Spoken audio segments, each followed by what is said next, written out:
Hello, everyone, and welcome to another evening of music here at From the Top. I'm your host, pianist Peter Dugan, and we have a great program for you this evening. We have two brothers, Peirce and Braden Ellis. Peirce is a 17-year-old violist, Braden a 19-year-old bassist. They're coming to us from Broomall, Pennsylvania, which is very close to where I grew up, right outside of Philadelphia. And if you've listened to our show on NPR this past weekend, you've already met these two incredible, well-rounded, versatile musicians. If you haven't listened to that show yet, by the way, you still can. Go to fromthetop.org or wherever you get your podcasts, and you can hear these incredible young gentlemen. But at this point, I want to encourage all of you to get into the chat section. Tell us where you're watching from. Let us know how you're enjoying the program. Your support really means a lot to our young musicians. And I think that's it. So let's dive into some music. Without any further ado, please welcome Peirce Ellis, our brand new From the Top alum. Here he is.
Peirce Ellis, ladies and gentlemen. Peirce, that was so beautiful. It's so good to see you.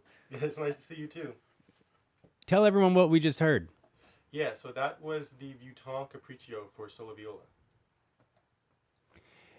You were just heard on our radio show. Now, of course, we're doing things a little differently this season at From the Top than we have in the past. So bring everyone up to speed on what your experience was like being on the program.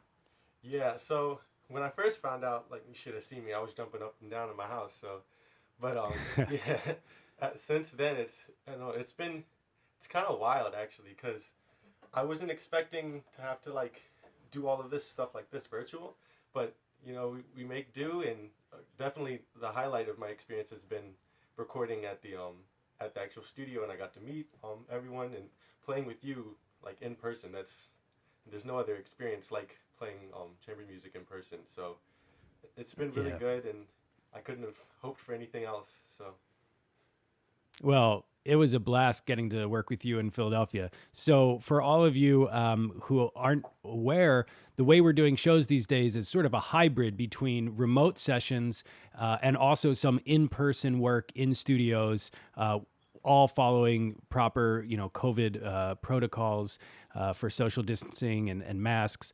But yeah, so Peirce, when we did that block, recorded that at the studio, the energy was so intense because I think everyone nowadays, it's like when we get together and we finally get to play music in person, it's such a rush. So that was really fun for me too. But there was another part of the program aside from just you and I recording our piece together. We also did a quartet featuring some special guests. One was Charles Yang, who's one of our regular co-hosts on From the Top and one of my best friends. But the other one is your special guest today. Why don't you introduce him and bring him on? Yeah, so this is my brother, Braden. And there he is. Yeah, so he was on the show a little while ago too, and he did his own thing, and then I brought him back for my show just because I love him so much, and we love playing together too. So yeah, this is Braden, and yeah. Hey, everybody. Braden, it's so good to see you again, man. Like we worked together on our first Blanket Fort show that we did right at the start of the pandemic, and we got to do a virtual collaboration together then, but it was so great when we all converged in Philadelphia together to work in person. So I've already gotten to know both of you pretty well, but for our audiences, I'm going to do a quick sort of like we call it a lightning round. It's like a speed dating thing, but not. Okay, so I'm going to ask you some questions, and you guys just go really quickly. We'll have Braden. No, let's have Peirce answer first. Let's have the younger brother go first. All right. First thing that comes to your mind. When did you know you wanted to study music seriously? I think I mentioned this before. When I first started listening to Ravel, that's definitely what did it for me. How about you, Braden? For me, I think after I started playing the bass, because I started playing violin, and I was like, and then you got the bass, and I was like, that's pretty good. So, yeah. All right, you guys. Scary movies or comedies? It depends on the situation, but usually comedy, I think. Yeah. Okay, Braden? I say the same. It never hurts to laugh. All right, but now I'm curious. What's a situation where you would choose a horror or scary movie? If it's like if I'm like with my friends, it's like real late at night or something like that. We're trying to all like get spooky with each other, and just right? Be loud and obnoxious, Right. Okay. I love that. Now, as brothers, what's the most intense fight that you guys have ever had, and who won? I don't know about him. I don't really think we fight that much. We usually fight about like trivial stuff, like right. He hasn't paid me back for like DoorDash order or something like that. So he might have a different answer. I remember one time we were playing basketball, and Peirce said, "If I make this shot, you owe me $2 million." And I was like, "All right, I'll take you up on that because you're just definitely not going to make it." And he made it. So we still argue about that. Yeah. That's so good. As the youngest brother myself of a bunch of boys, I was the worst because I would just taunt my older brothers until finally they couldn't take it anymore and they would just punch me. And then at that point, I would start to cry and then they would get in trouble. And it was like clockwork. Just terrible. Okay, how about outside of the classical world? And I know both of you play outside of the classical world as well as listen. But yeah, outside of that world, what kind of music or what's a musician or a group that you would say is like your favorite? Recently, I've been getting into a lot of like funk Wolfpack type stuff. Just 'cause Nice. It's like jamming out, but I think for a solo musician or a singular musician, it's 𝐒𝐗𝐽𝐪. He's just like out of this world. So Yeah, he sure is. I love both of those. How about you, Braden? I've been listening to a lot of future funk, so Macross 82-99 is pretty good. I've also kind of been going back in time, listening to a lot of Rochelle Farrell, lots of that kind of stuff. So, yeah. Nice. Yeah, I mean, for those of you watching, I just want to say like how much I love hearing this question, and the answers to this question are always one of my favorite parts of this program because you realize how diverse the repertoire is that these musicians bring to the table, and that really informs the way they play. So, when you hear Peirce play 𝑕, right, that's inspired and informed by his awareness of all of these other musicians, for example. And that's hugely exciting to me. Okay, let's show some love for each other now. What's your favorite thing or the best thing about your brother? Let's start with Peirce. Recently, in terms of music too, I think this is probably my answer in terms of everything. He's introduced me to a lot of new different types of music, and it's really opened up my world from like the smaller limited knowledge of music that I had, so I've really appreciated that. And then also he's just down to try a whole lot of different stuff when he's producing, and I get to sometimes jump in on that, so that's really cool. Nice. How about you, Braden? I think for me, Peirce is like my main listener when I create stuff. So whenever I'm like creating something, I have him listen to it, and I'm like, all right, what do you think? Because I know this. For me, I'm like, oh, I made it exactly how I wanted, but I need an extra opinion. And he's like, oh, you shouldn't resolve that chord. Just leave it unresolved. You need to, because he brings a lot of that classical knowledge and all the stuff that he knows about really well, and he incorporates that in the stuff I make. So it's kind of like, off of each other. That's such a beautiful thing you guys have with each other. How about what's a silver lining of quarantine? What's a silver lining for you, Peirce? Since I'm like I tend to have to get out the house a lot to go a lot of different places and do a lot of different things. So during quarantine, I was able to slow down a lot, and then I was able to find some new passions that I hadn't been able to explore as much. And I think that's been kind of like the main silver lining that I've been able to do. I've been able to like get involved in some more activism stuff. I've been able to just learn more about the world and what I could do with it and where I can go. I think that's been really interesting and really cool to see. That's awesome. It's inspiring. How about you, Braden? For me, I've been working on a lot of music, and currently, so this past summer I've worked on a few different like mini projects and stuff. So worked on like some concept albums and stuff, but currently I've been able to, this whole time while I've been working on all that stuff, I've been working on a larger scale album with other people and actually trying to make something that has songs that I've been working on for a really long time. So I've been waiting to release that for the end of this year. So I've been really learning a lot about music, and with the help of From the Top, I've been able to record a lot of cool stuff. So awesome. For those of you watching who your answer was going to be, I get to watch more Netflix. it's okay. A lot of people would say that too, but these two guys are exceptional. Peirce and Braden, really making the most of this situation. It's incredible. Final question: what's the weirdest food or combination of foods that you enjoy? So I don't think it's weird, but I've gotten a lot of hate for it. When I eat wings, I like blue cheese with them instead of like ranch, and like everyone messes with me, and everyone's like talking down on me just because there's like no, ranch is superior. I didn't know that was so polarized. That debate was like it was so like two sided, and I don't know. I'm a blue cheese person, so you can also dip it with your like. You're blue cheese too? I'm blue cheese too, man. I don't understand why. To me, that's the classic. I'm surprised that people have been giving you hate for that, and I'm sorry about that.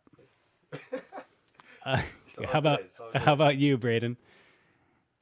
So I don't know if I necessarily have a weird combination, but I do know that like when I drink coconut water, I need to have the flavor of like the carton mixed in with the coconut water. Otherwise, it tastes strange to me because I got very used to drinking coconut water with like the little bit of like cardboard flavor. It's weird. It's weird. Okay, like, I know that sounds weird, but no, I hear you. I feel like it makes it for a better experience drinking. Yeah, like if you pour it into a glass, get that away from you. Pour it down the drain. You don't want it anymore. As long as it's in the cardboard, though. Yeah, I hear that. Okay, well, this has been enlightening, and I hope for all of you watching it's been enlightening as well. Let's get back to some music now. You guys have a duo for us, right? Yes. What's it going to be? So this is going to be the 𝐗𝐿𝐴 of 𝘗𝐿𝐴, one of his viola and bass duos. 𝘗𝐿𝐴 is a bassist and teacher. He started at Interlochen, now he teaches at Western Mass and Western Michigan, not Western Mass. That's completely different. So this is something that we asked him about it a long time ago, and he sent us his last part. So we've kind of lived through this piece. So nice. All right, it's take it from the top.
Peirce and Braden Ellis, ladies and gentlemen, coming to us from their home in Broomall, Pennsylvania.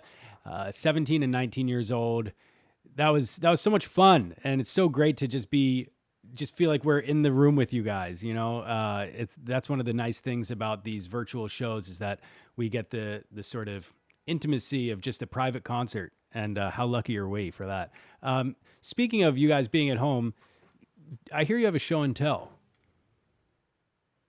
Yeah, so since our house is 160 years old, we have a couple of things that my mom uses to like kind of set that vibe. So I don't know. Yeah, you can see on this side we have two really old typewriters. They're both German. The one's on top writes in cursive, which is interesting to me.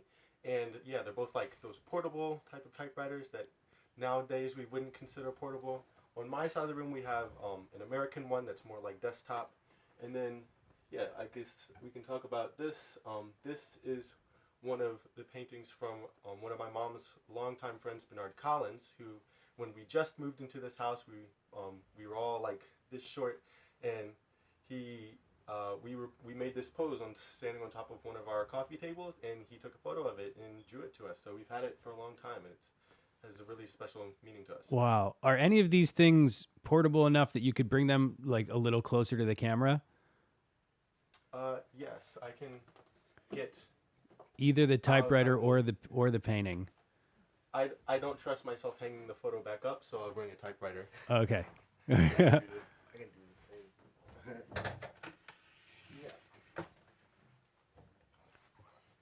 Yeah. So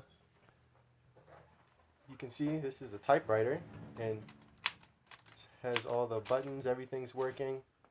And yeah, my mom fixes typewriters, so it's so cool. It's really interesting to me. I mean, it's wild to think that these things are now like relics, and there's a time when that was. I remember showing my grandmother when she was still around. I showed her a laptop, and I was like, "Hey, do you know what this is?" And she couldn't come up with the word for it. She was like, "A calculator?" But man, yeah. Times they are a-changing. So cool. Thanks for sharing that. And I love having that connection to the history of the home right there behind you. So we are going to jump into a little more music from you, Peirce. I think you've got Hindemith next. Yes, I have first in a little bit of the second movement, just because it's awkward to end on the first movement of Hindemith. Open Sonata number 4, Opus 11. So yeah. Cool. Take it away.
Bravo, bravo.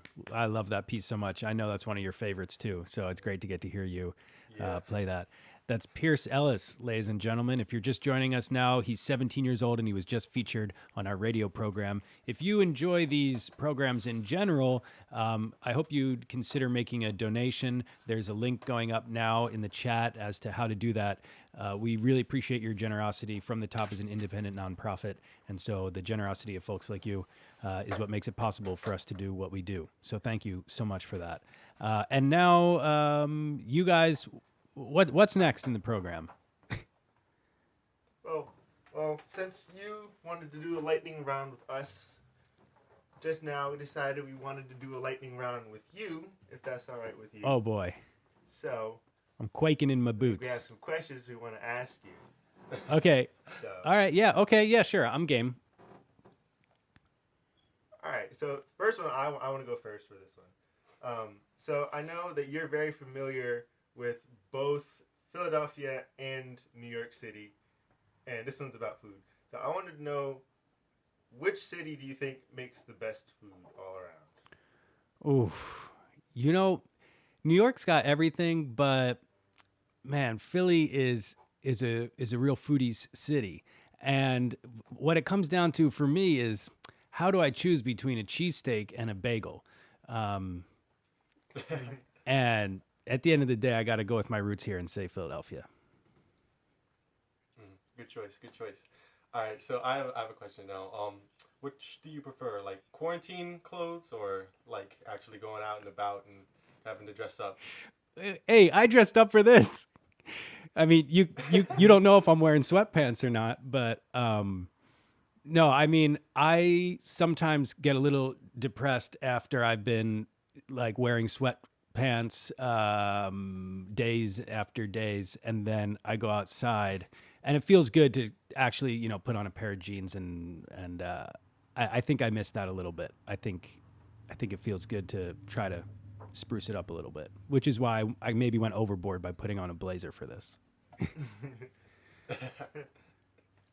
Next question. So, when you're making music, because I know that you're very good at the piano, when you're sitting down and writing a song, like what kind of genre do you have, like a go-to genre, or do you like to mess around with a bunch of stuff? Man, that's a good question. That's hard to answer as part of a lightning round, but I would say that when I sit down to play, I'm drawing on like and you guys know this too, like you're drawing on all the things that you love, because they just seep into you, and that's what ultimately makes your voice your own. So I draw a lot on soul music and like gospel music. I used to play at a gospel church in North Philadelphia every week. That's a huge influence on me when I play. But I also love like folk music too. So I don't know. I think there's just a lot of weird things that all mush together. Obviously jazz. I grew up playing jazz, so blues, weird combination of things that make my playing its own, I guess. Mm-hmm. And what, out of all the places you performed, you toured the world and stuff. So, out of all of your performances, is there like a particular place or a particular performance that always comes to mind that you come back on, or like a city that gave you a good energy, a good vibe? Oh man. You know, when I was on From the Top, I played at Verizon Hall at the Kimmel Center in downtown Philadelphia, which was a huge moment that I'll never forget, being on that stage, of course, because it's my hometown. The other thing that really stands out for me was being in San Francisco. I've played with the San Francisco Symphony a few times, and I love that city and love the hall, and that area, right where the hall is in San Francisco is amazing. So I have a lot of great memories of that hall and that city. All right, last question. Dogs or cats? You're going to hate me for this. You're going to hate me for this, because I know what you guys would say, but cats. Cats. And I'm going to get a lot of hate in the chat for that too, but if I had to say. Is that it? Are we done? I respect that. I can respect that. Yeah, that's all we All have. right. So. Okay. Well, there's more fun stuff coming up. There's folks who have been watching faithfully to all of these are starting to realize that there's a game portion that we always do right before the last song. But we're not quite there yet. First, we're going to show a video of our time together in Philadelphia. So this was made at the studio while we were recording with Charles Yang, who, for those of you just joining, Charles was a co-host on this most recent episode. And the four of us all got together and played a song that, Braden, you actually wrote. You wrote this tune, not designed to be an instrumental acoustic thing, but you were gracious enough to let us kind of get our hands on it and turn it into this thing. Anything you want to say before we play the clip here? Oh, yeah, I guess I'll just talk a little bit about the song. It's off of a project I released this summer called Water Carnival. The song's name is called Tuna, and it's about tuna fish. So that's like when I was writing it in my head, can of tuna. And it turned out really well, so I hope you guys enjoy it. Yeah, we had a lot of fun doing this. Let's roll the clip.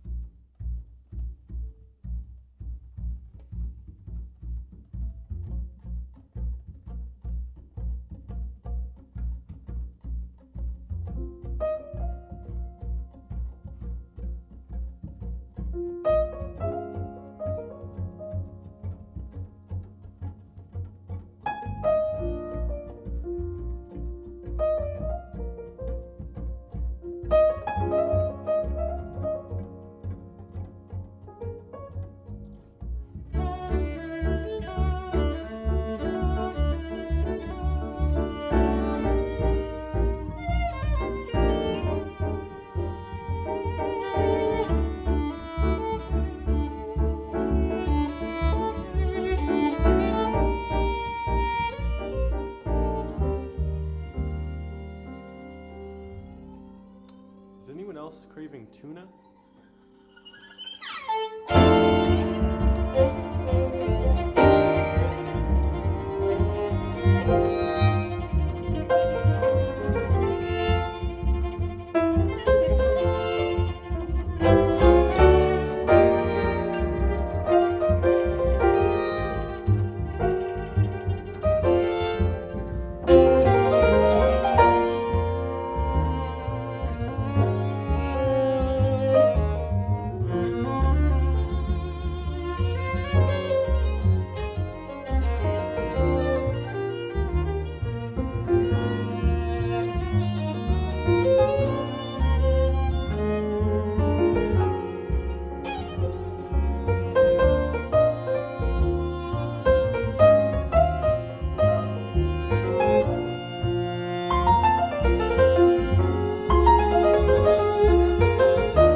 Yeah, good times. So that was Tuna Yeah, Tuna that by was so nice. by Braden Funny. Ellis. Braden, if people want to follow you in terms of as a producing artist and a creator of music, what's the best way for them to do that? You can find me just about anywhere. I go by Brady Williams. So when you search in Spotify or Apple Music or whatever you choose to use, look up Brady Williams and you'll see me show up. So Yeah, so everyone go Also do that SoundCloud. and show some love for Brady Williams, aka Braden Ellis. And okay, before we Look, yeah, hey, that's what we do. Before we close out the program, it's time for the game segment, and this one is a little different than the previous couple of games that we've had, but it's still essentially a competition between the two of you. So I'm gonna ask a question, and you guys have to give your answers. Now, this one is called "Which Bieber am I?" Which Bieber am I? And it comes down to you're all thinking Justin Bieber. That's fine. Justin Bieber is one of them. The other one is Heinrich Bieber. Okay, Heinrich Bieber, the great Baroque violinist and composer. So I'm going to say a statement, and then you tell me if you think that's about Justin or is that about Heinrich. And that's really the way the game works. All right, now listen, it's going to start easy. It's going to start real easy, so don't worry. Okay, I was discovered on YouTube. Now, is that Justin Bieber or Heinrich Bieber? it has to be Justin. Okay, Has to be and what about you, Braden? I'm gonna go just. Yeah, of course, it's got to be Justin. Yeah, this is like Who Wants to Be a Millionaire? The $100 questions are like, they're very easy. It's gonna get harder. Okay, here's the next one. Oh. There was once a warrant out for my arrest, but I was never arrested. Which Bieber am I? Am I Justin Bieber or Heinrich Bieber? Justin Bieber. You're gonna say Justin on that one? Both of you Yeah, are agreeing? Actually, folks, Justin was arrested. Heinrich Bieber, Heinrich Bieber was never arrested, although there was a warrant out for his arrest. So that was you fell right into my trap on that one. Okay, number 3. At the age of 24, I took a job as a valet. Which Bieber am I? Let's have Braden guess first on this one. I'm good with Heinrich. Heinrich. How about you, Peirce? I'll go with Justin, I guess. It was Heinrich. Justin was Oh, come on, man. man. Justin was rolling in so much dough at the age of 24. He did not need any other job. Okay. Who said this quote? And I'm going to say it in English, but technically this could be a translation, just to be fair. Quote, haters are just confused admirers. Is that Justin or is that Heinrich Bieber? I know it's probably bad to do 4 in a row. I'm going to go with Justin again. Okay, Braden? I'm gonna go with Heinrich. I love that. That's Justin. I really wish it was Heinrich because that'll be so dope if they found a quote of Heinrich saying that haters are just confused admirers. No, that's Justin. Okay, a couple more. My musical talent was first recognized in my days as a boy soprano. Justin or Heinrich? You can go first. Heinrich again. Peirce? I'll go with Heinrich. That's another trick question. The answer is Justin. Now, to be fair, when I say boy soprano, you picture someone singing in church and stuff like that, which I'm not sure if that's what Justin was doing, but he was technically a boy soprano when Usher discovered him.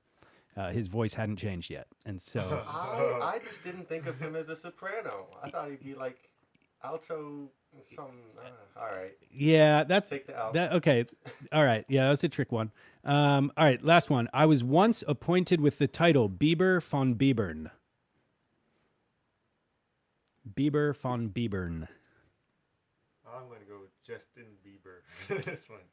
I think you're tricking us again. So I'm gonna go with Justin as well. No, that one is 𝐿𝐼𝐼𝐷𝐻.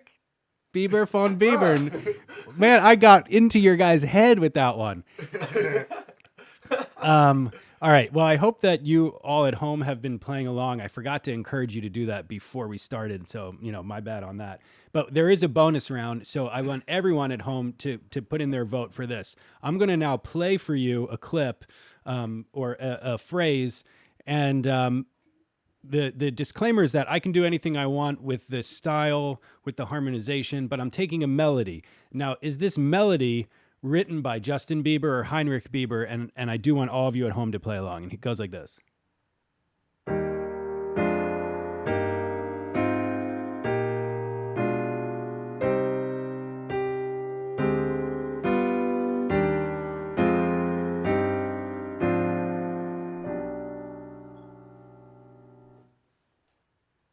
And let's start with Peirce on this one. Heinrich or Justin for that melody? All right. Seeing that the melody didn't move too much, Mm-hmm. I'm tending to lean towards it being a pop song. Okay. Because you only had like a seventh in there.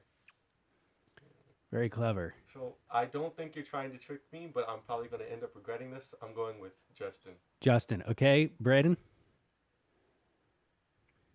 See, I was gonna say it just listening to the first time. I was gonna say Heinrich, but the last chord, or I was gonna say Justin, but in the last chord, it was a little didn't really make sense.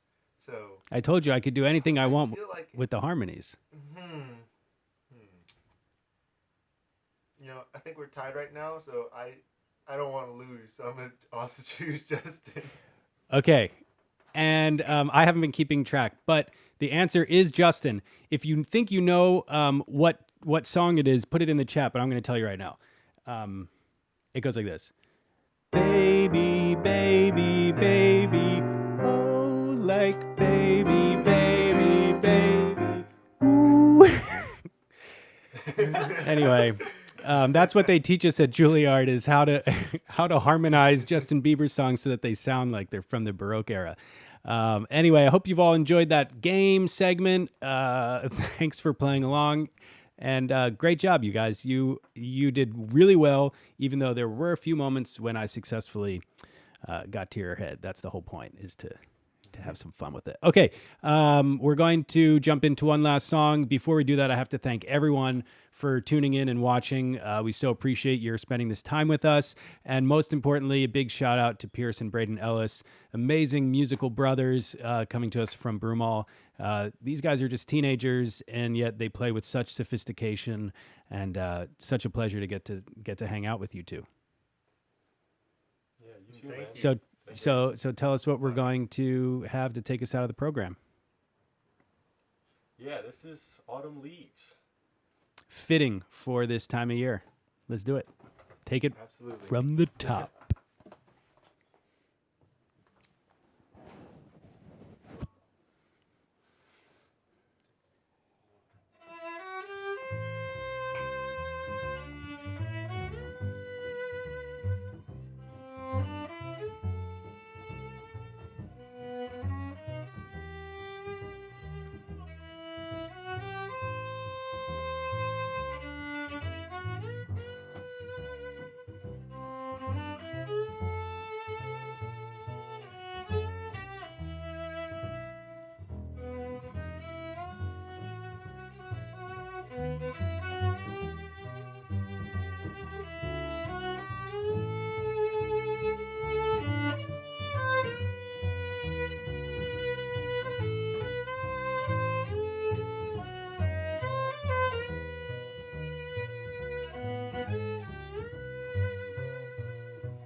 Yeah. Peirce Ellis and Braden Ellis, ladies and gentlemen. Thank you so much, everyone, for being with us. I'm Peter Dugan, and have a great night. Take care, everybody. Take care. Bye.